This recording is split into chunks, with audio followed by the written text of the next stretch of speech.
Ada suami kurang ajar sama istrinya, suruh lihat istrinya melahirkan. Kalau dulu itu kan tidak boleh perempuan laki-laki masuk ruang melahirkan. Kalau sekarang alhamdulillah kasih izin. Saya waktu melahirkan mamanya cek, kan setengah mati. Dur, tidak bisa. Kata dokter, tidak bisa dia Ustaz. Saya, bagaimana caranya ini supaya bisa keluar? Dipakum. Apa itu dipakum? Disedot. Bisa dongo anakku ini kalau otaknya disedot. Saya bilang, sudah, mundur ki dok. Saya yang ngurus ki. Nah, bilang, bukan mau pengajian ini Ustaz. Saya mundur ki, saya urusin istriku. Betul Pak, ini. Akhirnya saya salat hajat 2 rakaat. Saya salat hajat dulu 2 rakaat. Lalu saya selawat sebanyak-banyaknya. Lalu saya dorong. Keluar. Sejak itu, saya bilang kalau memang ada laki-laki yang tidak tahu harga istrinya, lihat itu istri melahirkan. Pilihannya hanya 2. Setengah mati atau mati. Dan berapa banyak ibu-ibu wafat melahirkan anaknya. Dan dia tersenyum melahirkan anaknya setelah wafat. Wafat setelah melahirkan. Dia senyum. Berhasil mengeluarkan anaknya untuk melanjutkan masa depan hidupnya. Yang ketiga, kenapa ibu disebut 3 kali? Yang tidak dimiliki laki-laki apa? Menyusui. Ibu masih ingat waktu menyusui? Apalagi kalau sudah mulai tumbuh giginya. Mutuakan hak. Coba. Ibu-ibu membayangkan diri sendiri. Mana ada begitu dia gigi, kau tampil, kau gigi saya. Tidak, dia bujuk. Lepas ku nak. Siang anak-anak. Malam. Coba. Makanya demi Allah tidak akan kalian dapat surga kalau kalian durhaka sama orang tua. Bahkan Nabi jelaskan, jangankan masuk surga, baunya surga kau tidak dapat. Padahal baunya surga kita bisa cium 70 tahun perjalanan. Coba. Makanya hikmah pertama pulang pengajian, muliakan orang tua. Ustadz, orang tua saya dari kecil dia tidak urus saya, nenekku yang urus kak, tidak ada urusan dosanya bapakmu kepada Allah. Urusanmu muliakan orang tua. Nah, bagi anaknya almarhum. Almarhum ini yang sudah meninggal. Bagaimana cara berbuat baik Ustadz? Bapak saya sudah meninggal. 1, doakan. Bagaimana doakan orang meninggal? Minimal, dengar baik-baik. Anak-anaknya ini almarhum, ahli warisnya. Doa tidak harus bahasa Arab. Doa tidak harus yang ada dalam Quran dan Sunnah yang dalam buku-buku doa. Tidak. Apa yang kita doakan orang sudah meninggal? Ya Allah, ampuni dosa orang tuaku. Itu yang pertama. 2, terima amal ibadahnya. Ada amal tidak diterima? Ada. Amal apa? Amal pilkada. Bagi-bagi jilbab, bagi-bagi sarung, bagi baju-baju seragam, karena mau dicoblos. Demi Allah tidak ada pahalanya di akhirat. Ya Allah, mana pahalaku? Saya bagi-bagi sembako, habis uangku 2 miliar. Nabi bilang malaikat, bohong tuang. Dia itu bagi-bagi sembako karena mau dicoblos.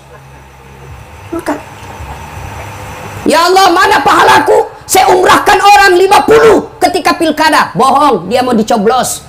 Allah kata, sudah, kan sudah mau dicoblos. Tidak ada pahalamu sekarang. Maka kalau ada kelakuan begitu orang almarhum, kita doakan. Ya Allah, terima amal ibadahnya. Yang ketiga, lapangkan alam kuburnya. Ampuni dosanya. Terima amal ibadahnya. Lipat gandakan segala kebaikannya. Lapangkan alam kuburnya. Jadikan kuburnya menjadi taman-taman surga. Lebih mulia lagi kalau kita tutup. Allahumma ghafirli wali walidayya warhamhuma kama rabbayani saghira. Tapi sayang 1000 sayang, banyak orang baca doa ini, tapi Pak Imam nasuruh. Kan banyak orang tidak tahu bahasa Arab. Selesai lebaran, pergilah ziarah kubur. Pak Imam tidak tahu bahasa Arab, Pak Doja tidak tahu bahasa Arab, dia juga tidak tahu bahasa Arab. Ibu-ibu gaul, bajunya hitam, roknya hitam, kacamatanya hitam, payungnya hitam, pergi ziarah kubur. Oh, doakan mamaku.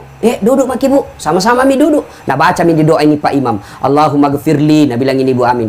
Amin. Wali walidayya, amin. Warhamhuma kama rabbayani saghira, amin. Dalam hatiku, kasihannya ini ibu, dia kira mamaknya didoakan, padahal mamaknya Pak Imam nak doakan.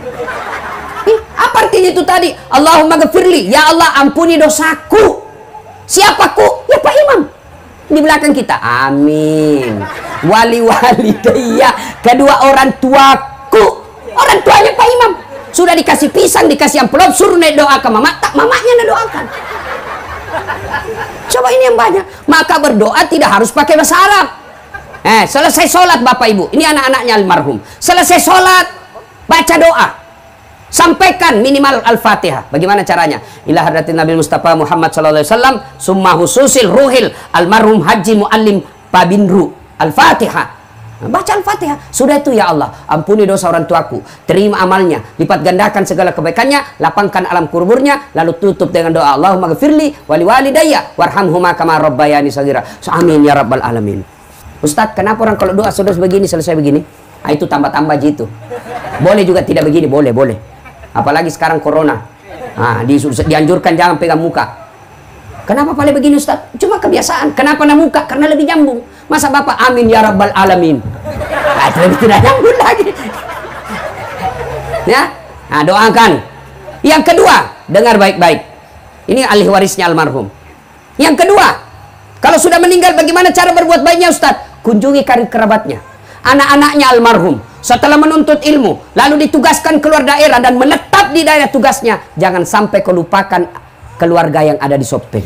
Datangi saudaranya bapak, datangi nenek, mungkin itu kita datangi. Begitu cara berbuat baiknya kepada orang tua yang sudah meninggal. Yang ketiga, bersedekah atas nama keluarga. Misal almarhum, ada bajunya, ada dasinya, ada sarungnya, ada sepatunya, tinggal aja di rumah tidak ada yang pakai. Lebih baik kasih orang supaya dipakai. Selama dipakai itu barang, itu almarhum dapat kiriman pahala. Dan barang itu kasih berdasarkan profesinya orang. Misalnya almarhum punya dasi bagus, dasi kupu-kupu, jangan kasih Pak Doja. Nggak cocok. Kapan dipakai Pak Imam itu dasi kupu-kupu? Dia pakai Pak Imam dasi kupu-kupu, satu kampung heboh. Wih, jatuh cinta Pak Imam. Nah, lalu kalau dasi kupu-kupu, siapa kita kasih? Kasih cucunya yang lagi kuliah. Itu cocok. Sarung, kasih Pak Imam. Cocok itu, dia tiap hari dia pakai. Songkok, baju gamis, kasih Ustadz. Tiap hari dia pakai.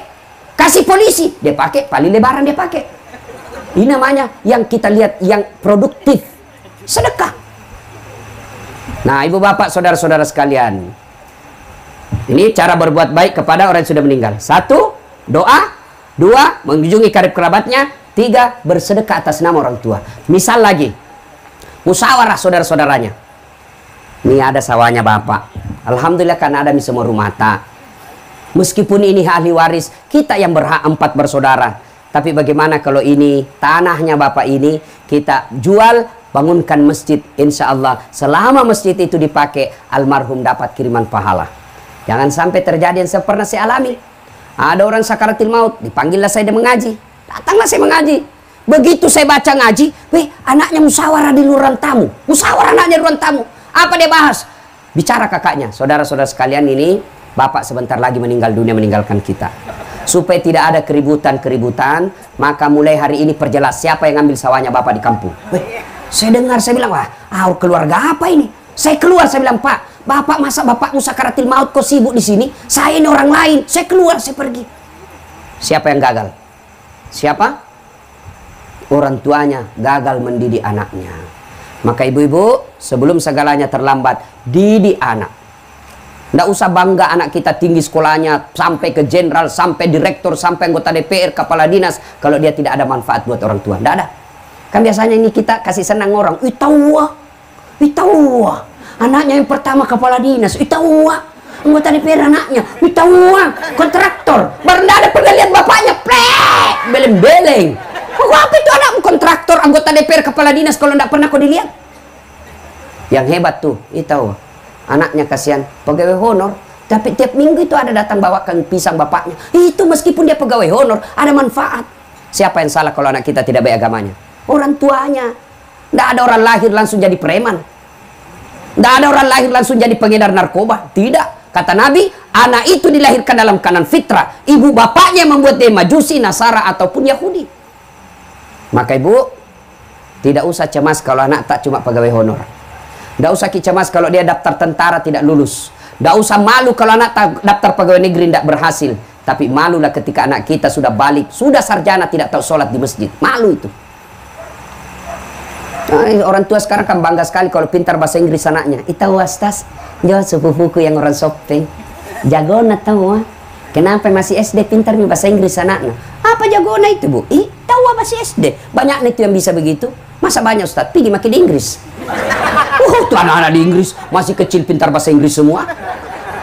Apalagi zaman sekarang nggak perlu orang jago bahasa Inggris. Saya pergi Itali, tahu Itali? Tahu Itali, ceramah Kak di Roma, tahu Itali? Tahu Ibu? Itu batu-batu lurus belok kiri. Saya kan nggak tahu pakai bahasa Itali, nyasar kak malam-malam, mau kak cari rumah makan halal, nyasar. Mau tanya orang nggak tahu bahasa Itali, woi ku ingat ada Google Translate. Saya buka HP ku, buka aplikasi Google Translate, ku rekam, tolong tunjukkan saya rumah makan halal. Wih, keluar terjemahannya dalam bahasa Itali. Ku panggil orang ada lewat, Mister. Hirantong ini orang ditanya Mister, Mister, datang, selesai. Apa enggak penting? Bahasa Inggris. Memangnya kalau ibu nanti meninggal, anaknya pakai bahasa Inggris berdoa? Ibu, oh my God, please help me my mother. Talekang. Mana bisa? Tetap bahasa Bugis. Nah, maka tidak usah cemas soal itu. Yang kedua, ini biasa kita salah mendidik anak. Terlalu cemas soal perut. Jangan makin cemas soal perut. Ada orang di Sopeng mati kelaparan? Ada orang Sopeng mati kelaparan anaknya? Kita tidak mungkin orang Indonesia ada orang kelaparan anak kita di samping. Tidak mungkin. Kita punya tepo seliro. Kita punya tenggang rasa. Kita punya orang Bugis pace, siri. Malu kita kalau tetangga kita kelaparan. Tidak ada. Tapi yang mati gara-gara narkoba anaknya banyak, bahkan bisa jadi puluhan. Mati karena tawuran banyak. Itu berarti bukan soal perut yang ibu cemaskan. Tapi apa? Mendidik anak. Ibu-ibu. Bu. Tahu cicak? Tahu cicak? Apa nama itu cicak? Masuk akal? Enggak, satu di dinding, satu terbang. Di dinding itu nyamuk, satu terbang. Di mana ketemu? Nanda ada terminalnya. Iya toh. Tapi Allah Maha Kaya. Dengar lagu tak waktu kecil. Cicak-cicak di dinding, diam-diam merayap. Diam-diam merayap. Datang seekor nyamuk. Nyamuk yang datang. Tidak ada bilang lagu cicak lompat ke nyamuk. Patah-patah cicak kasihan. Iya toh? Maka tidak usah cemas. Bu, wallahi demi Allah ibu, didik anak tidak usah cemas apa dia makan anak kita. Contoh Ibrahim alaihissalam. Ibrahim alaihissalam ketika usia senja, dia kumpul semua anak cucunya. Lalu beliau berkata, ya bunayya ma ta'buduna min ba'di. Anakku, kalau saya nanti mati siapa kau sembah nak? Yang diingatkan siapa kau sembah? Ni kamu sumpah kau mati kak nak. Tapi ibu-ibu zaman sekarang, bapak zaman sekarang, begitu dia sudah pensiun, ma ta'kuluna min ba'di. Nah, apa kau makan nanti kalau saya mati? Malu kita kalau anak kita tidak punya mobil. Malu kita kalau anak kita kerja hanya jual-jual bensin botolan. Malu kita kalau anak kita sudah dua anaknya tidak punya rumah. Tapi kita tidak malu kalau anak kita Ramadan merokok di pinggir jalan. Nah ini, kalau kita mau punya kekayaan paling berharga, didik anak. Bagaimana cara didik anak Ustadz? Ada dalam surah Luqman. Baca itu. Mulai dari ayat 16 dan seterusnya. Sudah dijelaskan di situ. Ya bunayya la tusyrik billah. Wahai anakku, jangan kau serikatkan Allah. Itu dulu yang pertama. Akidah dulu. Ibu-ibu nih, yang punya anak kecil. Masih kecil, ajarkan akidah kepada anak kita. Nah, Allah itu satu. Lam yalid wa lam yulad. Kalau perlu ajarkan melalui lagu. Nah, kan ada lagu tak waktu kecil. Topi saya bundar, bundar, topi saya. Ganti itu. Tuhan saya Allah, Allah Tuhan saya. Kalau bukan Allah, bukan Tuhan saya. Itu ajarkan. Tuhan banyak. Siddhartha Gautama, Yesus. Tapi bukan Tuhan kita orang Islam. Siapa Tuhannya kita? Nah, Allah. Allah itu siapa? Tidak bisa dilihat. Nah, sudah ajarkan begitu. Itu lagu-lagu zaman dulu. Begitu. Lagunya Tuhan saya Allah, Allah Tuhan saya. Jangan makin ajari anak tak lagu yang tidak masuk akal.